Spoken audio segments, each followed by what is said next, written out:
107.5. It's Breakfast with Friends on your radio, and thank you for choosing CCFm this Friday morning, the 6th of October. It's the week of Dyslexia Week 2023, and to that effect, we are live on our Facebook, on our YouTube, and we're live connecting into Matt Bird's kitchen. Good morning, Matt. Good morning. It's great to be with you, my friends. So good to be with you. It's been a while since we've had an opportunity to chat, but it's always great to chat to you. Matt Bird heads up an incredible organization and multinational organization called Neighbor. But today we want to focus on dyslexia. And a very interesting question that you asked just before we went live, Matt, saying, is dyslexia something that's well known and understood in South Africa? And I think the answer is a resounding no. Wow. So maybe I should say what dyslexia is. Would that be a good idea? Yeah, very good idea, please. So dyslexia is a learning difference. Dyslexia is, and it's often identified in children when they're slow to learn to read, slow to learn to write, struggle with spelling, struggle with concentration. And in the UK, it's actually described as a learning disability, which I vehemently disagree with, because actually people with dyslexia are very able. It's nothing to do with intelligence. It's actually about how we process information. Right. Now, I have a very close link to dyslexia, Matt, and I don't know if I've ever shared this with you, but in reality, I remember in junior school struggling with my B and my D to the point where I'd sit and I'd want to write definitely, and then I'm like, I know it starts with the letter D, but which one is the letter D? Is it? And I would then mentally in my mind, I'd write out the word bed, and because of that, then I'd know, okay, you know, because the word bed looks like a bed. So the D is the one on the right-hand side, and Bob's your uncle. Start the definitely with the one on the right. There we go. Now, you said it there, Jonathan. You said mentally, I drew it in my mind. Yeah. And this is one of the distinguishing features of people who have dyslexia. We think in images, not in words. Yeah. Now, there's extensive research that's been done. For example, the company behind Post-it notes, we all love Post-it notes, don't we? Yeah. They have done research that shows that people who think with pictures think 60,000 times faster than if you think with words.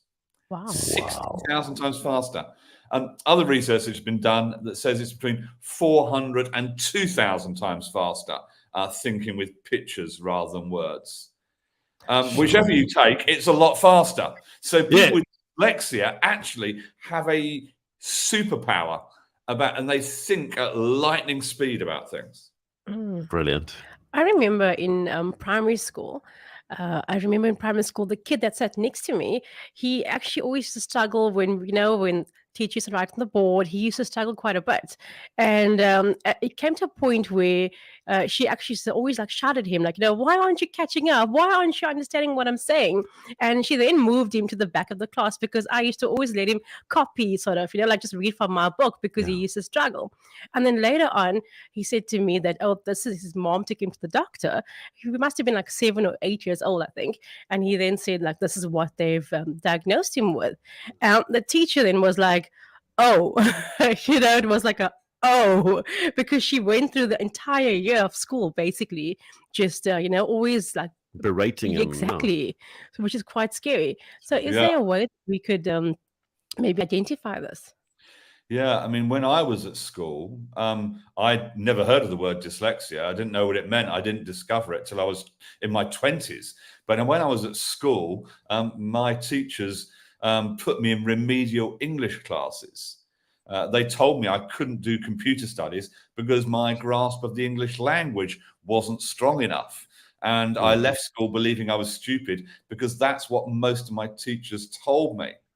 And so one of the reasons why I'm telling my story during Dyslexia Awareness Week is I really want to challenge leaders of education, not teachers. Teachers in the classroom do an amazing job, especially those that come alongside children that are struggling. But the leaders of our education system, I find, are ignorant. They think they're smart, but they're actually ignorant because they believe that memorizing information Reading, memorizing information, and regurgitating information is the only way to demonstrate you're clever. And that's the problem. Hey, that's a big problem. We don't have a lot of time, Matt. So how do we help parents who realize maybe their child has got this challenge? Or again, I don't want to use the word challenge, but I mean, we need help, right? Yeah, absolutely. And later on, when you interview me, I'd like to talk about how actually dyslexia is not a disadvantage, but it's an advantage in life. But your question, how do parents help? The most important thing is you love your child. Children with dyslexia grow up often with low self-esteem, low self-worth, low self-love. So it's so important that they feel loved for who they are, accepted for who they are. And for me personally, beginning to believe in God actually helped me tremendously, because I knew that the God of the universe loved me. But more than that, because God loves everybody. But actually, better than loving us, he likes us as we are. And for me, that was transformational. So parents, love your children, like your children. Don't allow them to think for 1 minute that dyslexia is their disadvantage. It's actually their advantage in life. Come on. We're going to be chatting to Matt again in our Story of Hope segment. So please, ladies and gents, don't miss out. That'll be at about 12 minutes past 8 this morning. And then we'll have more time to unpack a little bit of Matt's story, but also speak into this thing. It's Dyslexia Awareness Week 2023. And we're definitely going to continue the conversation. Matt Bird, thank you so much for your time. We really do appreciate you. See you later, guys.